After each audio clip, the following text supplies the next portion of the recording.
I didn't undertake this project to calumniate OUN or Dontsov. I mean, I'm really not interested in that. And when I use a term like fascism, I use it in the academic sense of the word, right? I'm not intending to single out Ukrainian nationalists for harsh criticism. This was all very typical for nationalists throughout Europe in the 1920s and 1930s, particularly those that were representing nations that were being oppressed by the Soviet Union, being oppressed by Stalinism.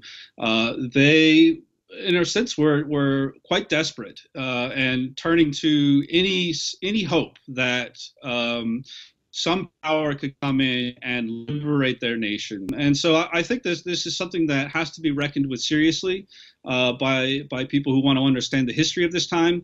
And I understand it's painful, it's difficult because of how much it seems to parrot Soviet propaganda or Russian propaganda today that is used against Ukraine and against Ukraine's independence.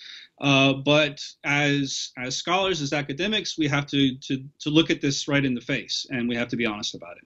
It's totally understandable that you want to look back into your national history and find heroes, right, and role models. But history is messy, and this isn't something that Ukraine has to deal with by itself. Every country that looks at its history, they want to see this heroic narrative. But when you dig into the weeds, it's not always so pleasant, right? And I think that the best thing you can do is pursue the truth, right? Because the truth never hurts a just cause. And I really believe that, and I would say that about any country in the world.